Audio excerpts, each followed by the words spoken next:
और बल्कि सबसे बड़ा है। और अगर आप इलेक्शन के दौरान कैंपेन नहीं कर पाएंगे तो अभी से हम कोशिश कर रहे हैं और इंशाअल्लाह ताला हम उत्तर प्रदेश में हमारे संगठन को मजबूत करेंगे।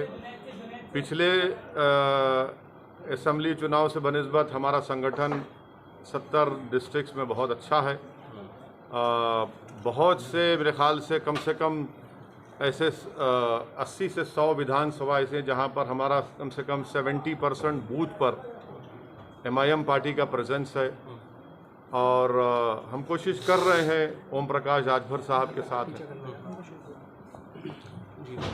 लेकिन सर इस सबके बीच में अगर हम बात करते हैं उत्तर प्रदेश की, तो पिछले विधानसभा चुनावों में आप लोगों की पार्टी चुनाव लड़ी थी लेकिन उतना बेहतरीन प्रदर्शन नहीं था। इस बार क्या और भी छोटे दलों को, क्योंकि ओम प्रकाश राजभर की पार्टी के साथ उसमें गठबंधन हो गया है, और भी छोटे दलों से बातचीत होगी क्या? उसमें आम आदमी पार्टी का भी नाम है, क्योंकि चर्चा बहुत सारी है। देखिए, मैंने तो जनाब ओम प्रकाश राजभर साहब की बात को रिटरेट किया और फिर कर रहा हूं कि उन्होंने कहा कि हम दूसरे पॉलिटिकल पार्टी से अलायंस के लिए तैयार हैं।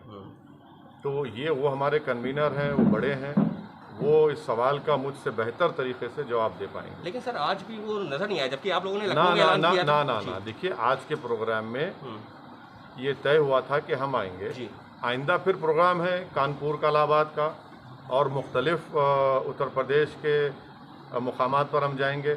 हम साथ हैं उनके। सबके बीच में प्रधानमंत्री, अभी आप यहाँ पर हैं पश्चिमी उत्तर प्रदेश में, प्रधानमंत्री काशी में अपने जो विधानसभा उनकी आप ये बोलना चाह रहे हैं, लेकिन उन्होंने योगी जी की तारीफ जो की है। हाँ, मैंने कह दिया ना, अभी उस सवाल के बारे में तफसील से बता दिया है। दूसरा बोली सवाल नहीं सर, इसी पे जो मैं जानना चाहता हूं कि मैं बोल चुका हूँ। उसके अलावा जो पॉपुलेशन कंट्रोल लॉ के बारे में, बिल के बारे में और नीति के बारे में बात हो रही है उत्तर प्रदेश में, इसको भी क्या आप चुनावों से जोड़ेंगे? देखिए, मैं नहीं जोड़ रहा हूँ। उत्तर प्रदेश की सरकार ने पॉपुलेशन के ऊपर लॉ कमीशन ने अपना एक पेपर दिया है और राय मांगी है। हमारी पार्टी की तरफ से भी उस राय को हम अपने लिखकर लॉ कमीशन को और उत्तर प्रदेश सरकार को भिजाएंगे। और हमारा मानना ये है कि जो TFR रेट है जी, अगर हम 2000 की पॉपुलेशन पॉलिसी को देखेंगे तो बगैर कोर्शन के जी, बगैर ये सो कॉल्ड इंसेंटिव्स के, अगर मैं गलत ना कहूँ तो 3.2 से वो घट करके 2018 में 2.2 पे आ गया। जी। कैसे आया? ठोक दो की पॉलिसी से आया या फिर अब इंसेंटिव्स या फिर डराने से आया? दूसरी बात यह है कि मोदी सरकार ने दिसंबर 2020 को सुप्रीम कोर्ट को एफिडेविट लिख कर दिया जी, जो बीजेपी के बहुत बड़े नेता डाले थे कि 2 चाइल्ड का नॉर्म बना दिया जाए जी, जिसमें मोदी सरकार ने कहा, मैं अंग्रेजी में पढ़ देता हूँ, international experience shows that any coercion to have a certain number of children is counterproductive and leads to demographic distortions जी। जब ये मोदी सरकार नहीं मानने को तैयार है तो ये बात समझ में नहीं आ रही कि 56 इंच के सीने के खिलाफ योगी जा रहा है।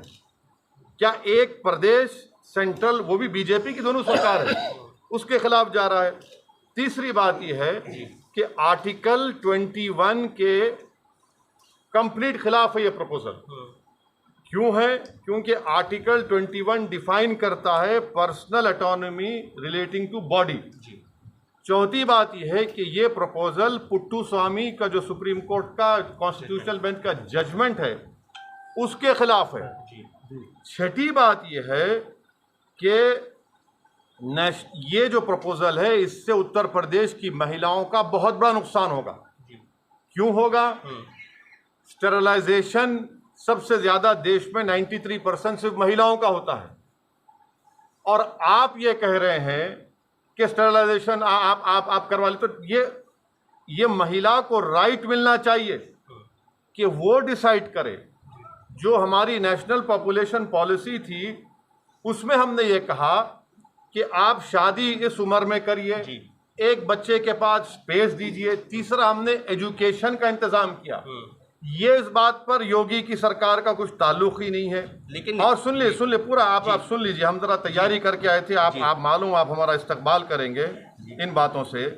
अब अहम बात यह है कि हेल्थ के मामले में योगी सरकार तो उत्तर प्रदेश जनता को धोखा दिया है। हम डेटा दे रहे हैं। मैं उत्तर प्रदेश के मुख्यमंत्री जो हर टीवी के इंटरव्यू में असदुद्दीन ओवैसी के मजनू बन चुके हैं और बार बार लैला को याद करते हैं, हमको ये बता दें कि रूरल उत्तर प्रदेश में जो शॉर्टफॉल है हेल्थ सब सेंटर्स का, क्या वो 40% नहीं है? रूरल उत्तर प्रदेश में जो पब्लिक हेल्थ PHCs हैं वो 49% का शॉर्टेज है ही नहीं है। कम्युनिटी हेल्थ सेंटर्स में 53% का शॉर्टफॉल है और उस कम्युनिटी हेल्थ सेंटर्स में 84% स्पेशलिस्ट नहीं है।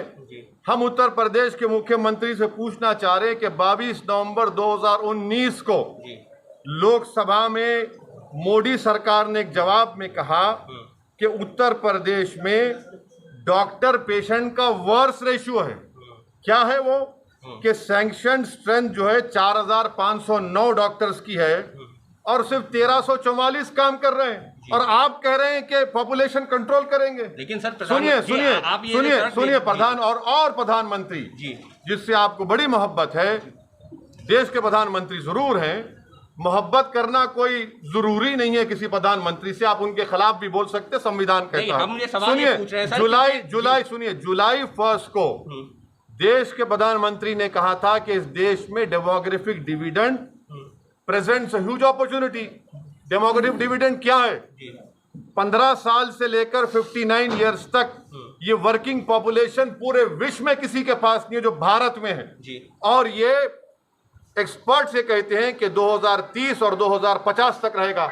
आप पॉपुलेशन कंट्रोल के बजाय पॉपुलेशन को एम्प्लॉयमेंट नहीं देते, पॉपुलेशन को पढ़ाने के लिए स्कूल का इंतजाम नहीं करते, बच्चियों को पढ़ाने का इंतजाम नहीं करते, आप अस्पताल नहीं खोलते, अस्पताल अगर हैं तो डॉक्टर्स नहीं है। ये बात को साफ साबित होता है। बढ़ती जनसंख्या खतरा नहीं है देश बढ़ती हुई जनसंख्या, अगर आप ये कहेंगे कि हम इंसेंटिव देंगे, अगर ये कहेंगे कि 2 से ज्यादा बच्चे पैदा मत करो, रेशन नहीं देंगे, तो ये भी आर्टिकल 21 का वायलेशन है। और ये प्रपोजल से एक्सपर्ट्स ने कहा कि महिलाओं का डिजर्शन होगा, एबॉर्शन होगा। अगर मालूम हो जाएगा कि बच्ची है किसी के, हमारी बहन के मां के पेट में, एबॉर्शन होगा। ये एक्सपर्ट्स की राय है। आपके पास डेमोग्राफिक डिविडेंड है, आप उसको देश को स्ट्रेंथन करने के लिए क्यों नहीं इस्तेमाल करें? पूरे विश्व में, भारत में ही डेमोग्राफिक डिविडेंड है। आप सुनिए मेरी बात,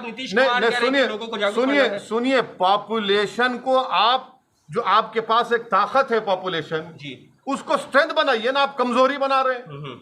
इसलिए बना रहे हैं कि आप 7 साल के अरसे में आपने नौकरियों का वादा किया था 15 लाख, वो झूठा साबित हुआ। आज उत्तर प्रदेश का नौजवान बेरोजगार उसका मुकद्दर बन गया। महिलाओं को आप पढ़ाने का इंतजाम नहीं करते। ये चीजें, और एक बात सुनिए आपके इत्मीनान के लिए, भारत का पॉपुलेशन स्टेबलाइज हो जाएगा, ये एक्सपर्ट्स ने कहा है 2030 में। अब आपको किसकी जरूरत है? पॉपुलेशन को स्ट्रेंथन करने की जरूरत है, पॉपुलेशन को रोजगार देने की जरूरत है, महिलाओं के लिए चिकित्सा की जरूरत है, अस्पताल की जरूरत है। ये तो एंटी वुमेन स्टेप है। नीतीश कुमार भी इस बात का जिक्र कर रहे हैं कि अब वो उनसे पूछ लीजिए, वो भी तो उनके अलाई है, वो भी तो बिहार के एक सीनियर चीफ मिनिस्टर हैं। अगर वो बात कह रहे हैं तो सुनना चाहिए ना। फिर आप सुप्रीम कोर्ट में क्यों डाले ये रिप्लाई कि हम 2 चाइल्ड नॉर्म के खिलाफ हैं?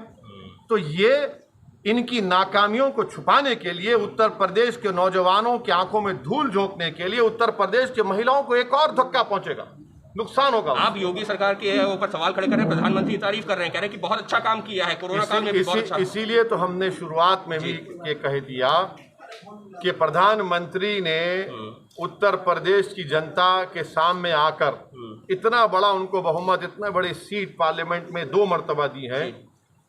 हम उत्तर प्रदेश की जनता, वो 3-4 लाख परिवार जिन्होंने अपने बाप को, अपनी माँ को, अपने भाई को, अपने परिवार में किसी एक शख्स को खोया है, जिनकी लाशें पानी पर बह रही थी, जिनके पास जलाने के लिए लकड़ी नहीं थी, जिनके पास दफनाने के लिए ज़मीन नहीं थी, जिनकी लाशों को कुत्ते नदी के किनारे खा रहे थे, जिसको उत्तर प्रदेश की सरकार ने उनको सेकेंड वेव में उनको ऑक्सीजन पहुंचाने में नाकाम हुई, दवाएं देने में नाकाम रही, वो यतीम और यसीर होकर बेबस होकर फिर रहे थे और अपनी जानों को गंवा दिए। हम ये उम्मीद कर रहे थे कि देश के प्रधानमंत्री कम से कम इस बात का इकरार करेंगे, एक्सेप्ट करेंगे कि हाँ, मैं उत्तर प्रदेश की जनता को कहना चाह रहा हूँ कि आपने जो हमसे उम्मीद लगाई थी हम उस पर पूरे नहीं उतरे।